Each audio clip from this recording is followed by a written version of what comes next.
मोहब्बत कीजिए इससे। अवतल दर्पण, सबसे पहले मैं पहला कंडीशन केस फर्स्ट में ले रहा हूं, अवतल दर्पण में प्रूफ कर रहा हूं। ठीक, किसी भी दर्पण में कोनो स्थिति में हमेशा आवर्धन का मान यही होता है, m बराबर माइनस वी बाई यू, चाहे m बराबर 1 माइनस वी बाई एफ। और m बराबर आप पढ़े क्या है, थियोरेटिकल पढ़े क्या है, प्रतिबिंब की ऊंचाई बाई वस्तु की ऊंचाई।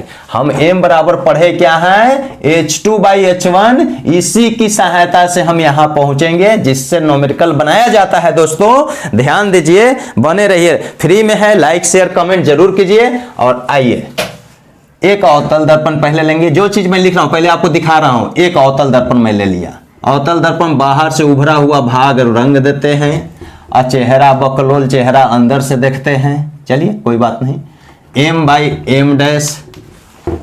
देखिए दोस्तों इतना मेहनत कर रहा हूं, अगर आप इसे, अगर हम यहाँ पे आपको जैसे बतला रहा हूं नहीं समझ में आए कुछ भी हो कमेंट कीजिए। जिस तरह से बतला रहा हूं इसके बावजूद नहीं आपको क्लियर होगा तो समझिए कि हम तो लोले हैं, आप महाबकलोल होंगे।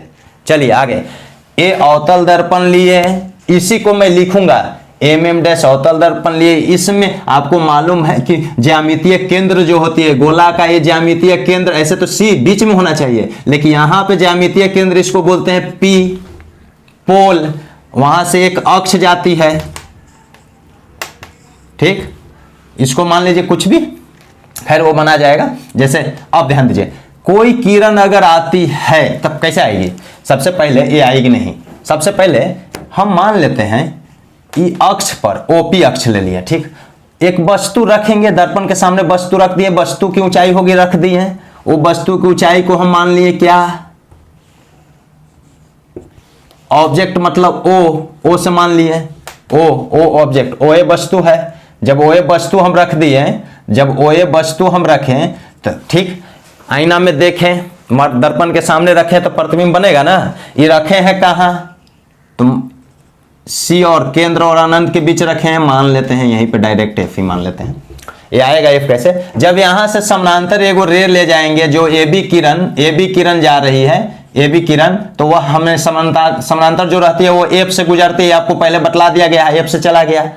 तो C और अनंत के बीच जो रखा जाता है उसका प्रतिबिंब कहां बनेगा, डायरेक्ट C और F के बीच बनेगा, C और F के बीच बनेगा। ये अनंत की ओर बड़ा रहता है, अनंत बड़ा तो छोटा बनेगा प्रतिबिंब। इस स्थिति में आवर्धन छोटा होना चाहिए, यहाँ पे आवर्धन जो होगा प्रतिबिंब की ऊंचाई छोटा हो गई, इसलिए आवर्धन छोटा होगा, लेकिन नीचे है वास्तविक माइनस में होगा। क्लियर, बहुत सारा चीज है ऐसे जो आप कंसेप्ट से निकाल सकते हैं, लेकिन हम यहाँ पे आपको प्रतिबिंब निर्माण भी आप प्ले लिस्ट में जाइएगा देखिएगा। अब देखिए ये तो चला गया, अब एक किरण C से गुजारते हैं, C से गुजार दिए, कहा गया है कहां जाएगा दोस्तों, ये दर्पण पर पड़ा, दर्पण पर पड़ने के बाद में लौटती है, पार तो नहीं करेगी, रंगा हुआ है, पार नहीं लौटेगी।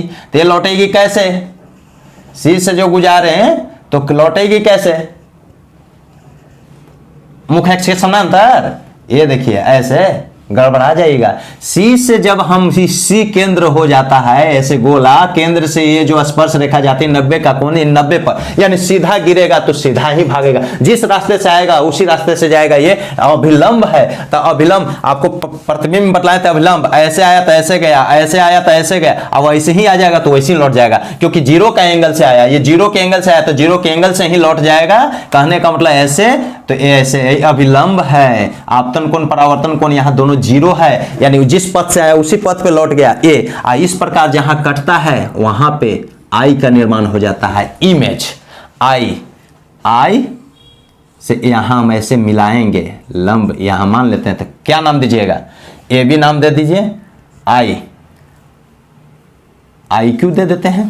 ठीक, आई क्यू ये प्रतिबिंब इसी को, लेकिन अब इसमें आपको प्रतिबिंब दूरी चाहिए, वस्तु दूरी। तो वस्तु जहां रखे हैं, दर्पण के पोल से मापा जाता है हर एक चीज, तो ये पोल से यहां तक की दूरी ये वस्तु दूरी हो गया। ये तो क्लियर है कि पोल से यहां तक की दूरी को हम यू बोलेंगे, और बाएं सब माइनस में रहता है, माइनस यू हो गया। प्रतिबिंब बना यहां पे, तो प्रतिबिंब यहां पे बना, यहां प्रतिबिंब, तो प्रतिबिंब यहां यानी प्रतिबिंब दूरी यहां से यहां तक, यहां से यहां तक, पोल से यहां तक, इसको हम माइनस भी, यह भी बाएं बना है, दाएं बाएं कुछ के लिए सब फॉर्मूला यही होता है, ध्यान दीजिए फॉर्मूला में कोई चेंजिंग नहीं। यहाँ प्रूफ करते समय दाएं ले जो काल्पनिक बना के प्रूफ कीजिएगा, प्लस में भले रहेगा जो भी, लेकिन आपको ध्यान देना है आएगा वैल्यू वही।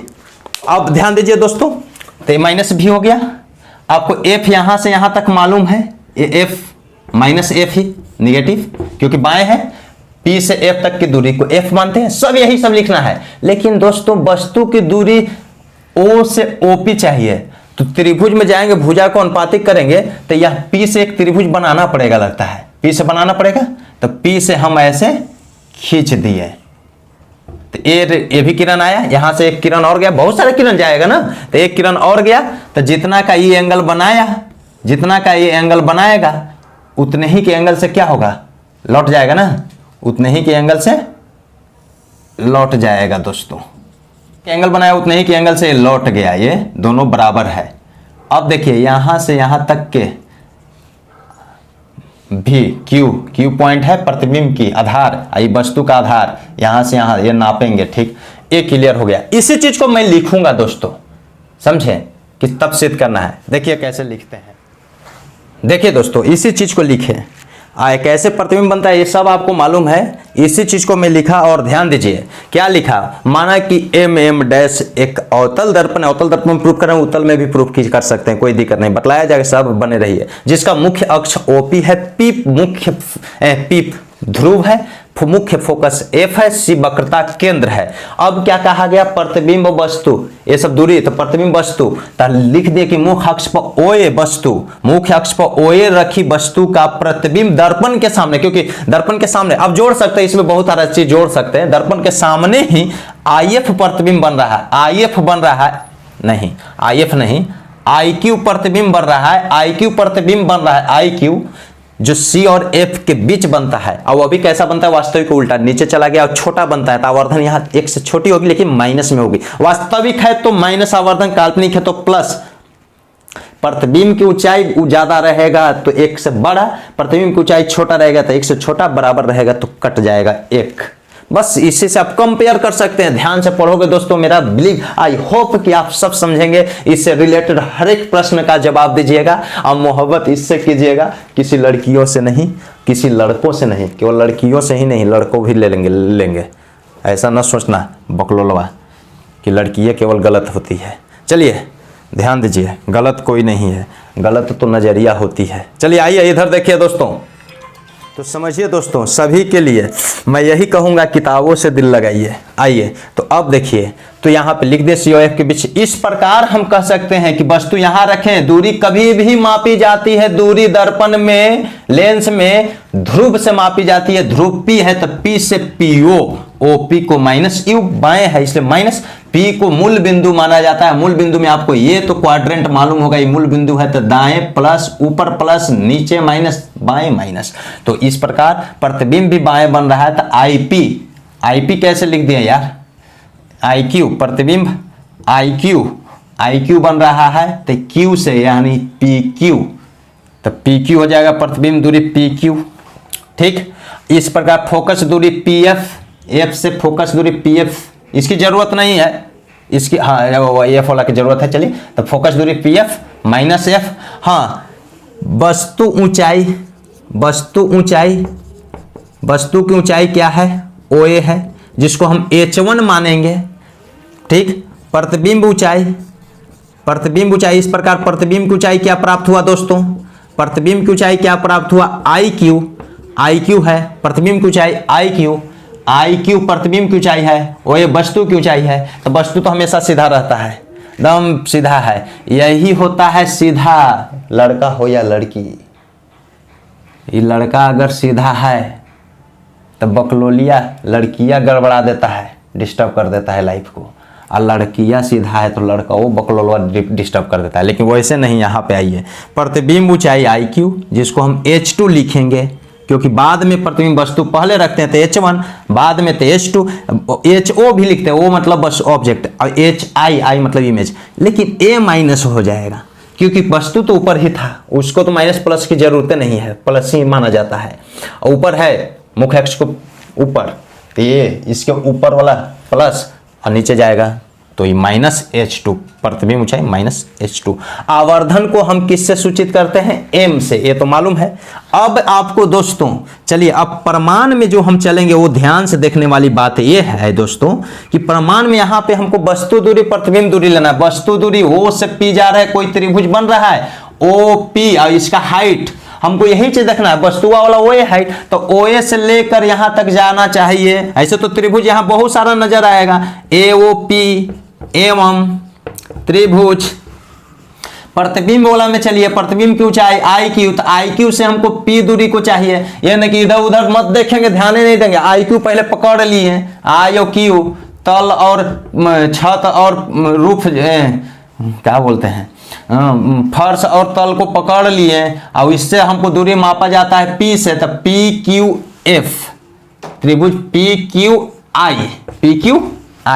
ए में कंपेयर कीजिए दोस्तों कि कोई चीज बराबर नजर आ रहा है। देखिए वस्तु लंबवत रखी जाती है, यहां पर भी लंबवत प्रतिबिंब बनता है, खड़ा तो खड़ा प्रतिबिंब, तो 90 डिग्री तो आ गया। यानी कहने का मतलब AOP बराबर है क्या?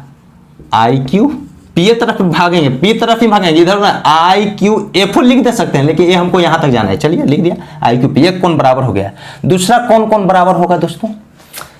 IQP में चले हैं, IQP में तो IQP ऐसे बन रहा है, ये देखिए ऐसे, इसको तो हम निकाल दूं का, देखिए IP ठीक, ये आगे की भर जाए, ये IQP बन गया। यहीं से बकलोल के एक जो है, ये जो है ना, ये आगे गया ना, तो OA ऐसे होकर OA से ऐसे यहाँ A है, यहाँ O है, OAP। इसमें देखिए ये दोनों कौन बराबर है कि नहीं? कैसे बराबर हुआ? ये कैसे बराबर हुआ?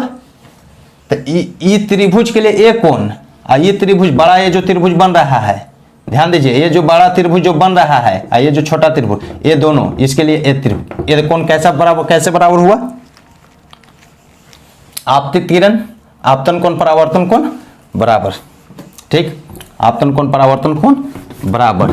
तो हम लिख सकते हैं कि कोण APO बराबर कोण IPQ P बीच में, यानी यह बराबर।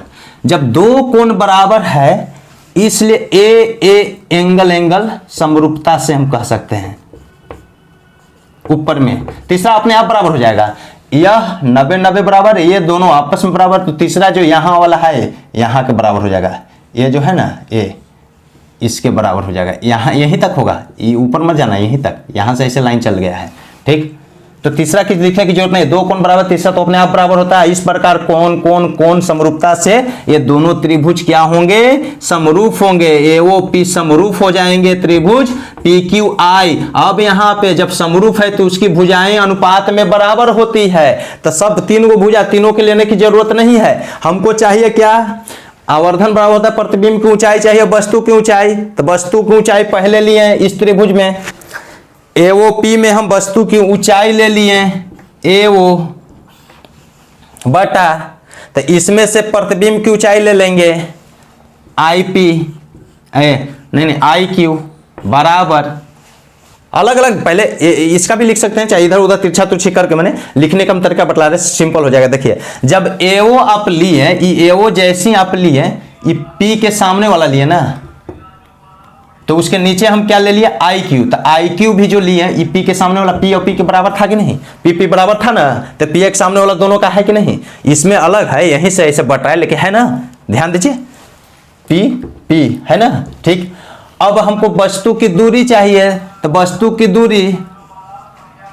दूरी अब आपको देखना है दोस्तों, चाहे ऐसे नहीं तो मान लीजिए कि पहले आप इसी को ले लीजिए, आप कहिएगा कि सर ये त्रिभुज में ले रहे हैं, दूसरा वो में नहीं, चलिए AO वस्तु, प्रतिबिंब वस्तु की ऊंचाई चाहिए, अब वस्तु दूरी चाहिए, तो वस्तु दूरी OP ले लिए, AO बाई OP, दो को भुजा हो गया, तीसरा भुजा भी होता है जो ये बनेगा AP, जिसकी जरूरत नहीं है।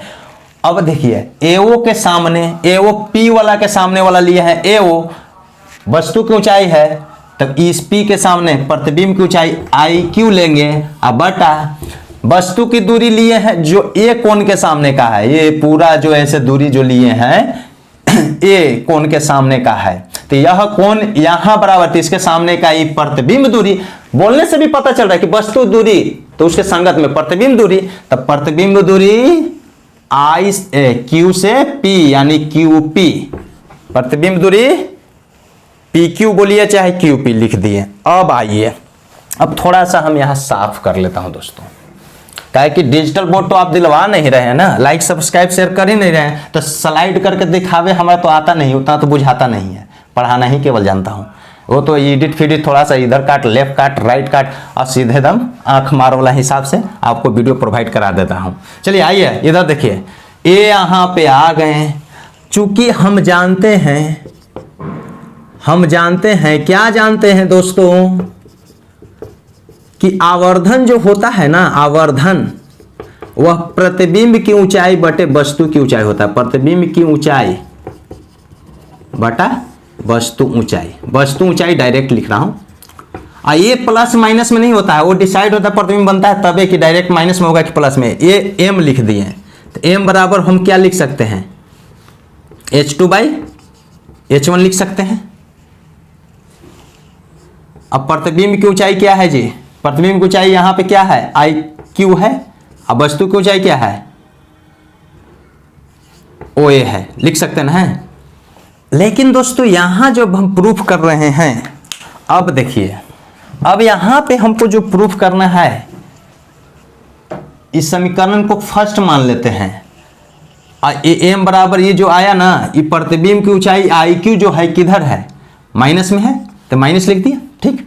अब इसी को एम बराबर हम ऐसे भी लिख सकते हैं, बीम की ऊंचाई जो है ना इसको हम H2 माने हैं और इसे H1 माने हैं, तो H2 तो यहाँ माइनस में है ही, अब यहाँ हम माइनस H2 लिख देते हैं और बाई H1 लिख देते हैं, ठीक, चाहे ये नहीं लिखते हैं। आइए समीकरण फर्स्ट और सेकंड से दोस्तों थोड़ा सा यहाँ पे इसको फर्स्ट ना मानकर इसको एक स्टेप और बढ़ जाइए, क्योंकि हमको जो प्रूफ करना होगा वो आएगा प्रतिबिंब की ऊंचाई बटे वस्तु की ऊंचाई, तो प्रतिबिंब की ऊंचाई आई क्यू रहने देते हैं, अब बटे वस्तु की ऊंचाई को हम नीचे ले जाते हैं ए ओ, अब बराबर ए ऊपर जाएगा, ध्यान दीजिए ए ऊपर जाएगा क्यू पी अब बटा ओ पी, ऐसे भी लिख सकते हैं, तिरछा तिरछी गुना करके देखिए सब बात बराबर है कि नहीं, ठीक। ये समीकरण को फर्स्ट मान लिए। अब समीकरण फर्स्ट और सेकंड से हम आ रहे हैं कि देखिए ये जो है ना ये बराबर QP/OP है, तो हाँ अब आई क्यू बटा ओ ए बराबर क्या है, ये आई क्यू, इसको समीकरण सेकंड अगर मानते हैं तो ये माइनस जो है यहाँ न मानकर हम ऐसे लिख सकते हैं, इसको ये माइनस को इधर ला देंगे तो माइनस एम हो जाएगा, अब बराबर IQ/OA लिख सकते हैं, ये समीकरण सेकंड। फर्स्ट और सेकंड से चलिए लेफ्ट ये जो है बराबर है, बीच वाला ए को मिल रहा है, हम आपके बराबर आप किसी और के बराबर, तो हम तो वो करो के बराबर हो जाएंगे, तो माइनस एम बराबर हम लिख दे सकते हैं QP और बटा OP। अब चलिए माइनस एम ही रहेगा, आई QP की दूरी Q से P प्रतिबिंब दूरी माइनस भी, अब बटा थोड़ा सा रुक जाओ, अपॉन में अपॉन लिखे बाई लिखे, OP वस्तु दूरी भी बाएं है माइनस में ही, अब जो है माइनस एम ये कट गया, काटते नहीं है मतलब हट गया, तो एम बराबर ए माइनस उधर जाएगा तो माइनस भी बाई यू, यही ना प्रतिबिंब दूरी बटा वस्तु दूरी माइनस में हमेशा होता है, ऐसे प्रतिबिंब की ऊंचाई बटे वस्तु की ऊंचाई होता है, चाहे प्रतिबिंब की ऊंचाई माइनस में हो प्लस में, वो हम पुट करके देखते हैं। ये सिद्ध हो गया, सिद्ध तो हो गया दोस्तों, ये सिद्ध हो गया, लेकिन एक चीज और है, ये सिद्ध करना है, तो इसको सिद्ध करने के लिए ये तो सिद्ध करना ही पड़ेगा, तब क्या करेंगे, थोड़ा सा और आगे बढ़ जाएंगे, थोड़ा सा और आगे क्या बढ़ेंगे दोस्तों, क्या बढ़ेंगे, ध्यान दीजिए, दर्पण सूत्र से आप जानते हैं, दर्पण सूत्र से हम कह सकते हैं, दर्पण सूत्र से 1/f बराबर हम जानते हैं कि 1/v प्लस 1/u होता है, ये तो मालूम है, तो दोनों तरफ अब कहिएगा सर ये तो याद कर लिए हैं, दोनों तरफ भी से गुना करने पर, भी से गुना करने पर, फिगर को मैं साफ कर दे रहा हूं दोस्तों, यहाँ लिखना है, फिगर कैसे बनता है सब आप जान गए होंगे। देखिए दोनों तरफ गुना करिए, याद कर ले, याद नहीं किए हैं दोस्तों, दर्पण सूत्र ये जानते हैं, इसको एलसीएम फेलसीएम लेकर किसी भी तरह से आप कर सकते हैं। हमको देखिए आवर्धन v/u यहाँ बतला रहा है कि v ऊपर होना चाहिए, कि सब में हम v से गुना करेंगे तो v ऊपर आ जाएगा, v/u होगा कि नहीं, ध्यान दीजिए, प्लस और माइनस छोड़ दीजिए, अभी v/u होगा कि नहीं, इसलिए दोनों तरफ v से गुना करने पर हमें प्राप्त रिजल्ट होता है कि v/f, चाहे हमको यहां आपसे भी पता चल रहा है कि v/f चाहिए, तो f तो है, v ऊपर नहीं है, तो v से गुना करेंगे, याद कैसे कर लिए हैं। चलिए तो v/f बराबर v/v अब प्लस 1/v/u, 1 के v से गुना किए। अब देखिए एक कट गया, तो v/f बराबर 1 प्लस v/u, आपको इसको इधर लाइए तो माइनस v/u हो जाएगा, ये प्लस वाला इधर आएगा, ये v/u shifted to LHS, that means plus है तो माइनस और माइनस है तो प्लस, और ये जो उधर शिफ्ट होगा राइट में तो v/f is shifted to RHS, that means plus है तो माइनस में हो जाएगा, तो 1 माइनस v/f। इस प्रकार क्लियर है दोस्तों कि ये जो वैल्यू दे रही है माइनस v/u को हम बोलते हैं m, माइनस v/bu को बोलते हैं m, और m बराबर क्या है 1 माइनस v/f। अब इसको एलसीएम उलसीएम कुछ भी ले सकते हैं, तो ये भी सिद्ध हो गया, ये जो है v/f और m में संबंध हो गया, सिद्ध करना था। दम दोस्तों मेरे को विश्वास है कि आपको याद होगा, सिर्फ लाइक शेयर कमेंट कीजिए, जरूर सिद्ध करना था, यही प्रूफ हो गया दोस्तों। आपको ध्यान दीजिए, यानी ये अवतल दर्पण में प्रूफ है, इसी प्रकार से उत्तल दर्पण में भी प्रूफ होता है, लेकिन सभी के लिए, जितने भी कंपेटिटर हैं सब के लिए ये दोनों form is very very important for human life, examination के लिए ध्यान दीजिएगा दोस्तों, समझे। ये डायरेक्ट यूज करना है, सिद्ध करना है तो 9th 10th के विद्यार्थी हैं जो इस तरह से आप लिखकर सिद्ध कर सकते हैं। थैंक यू, नेक्स्ट वीडियो में मिलते हैं दर्पण फॉर्मूला को लेकर।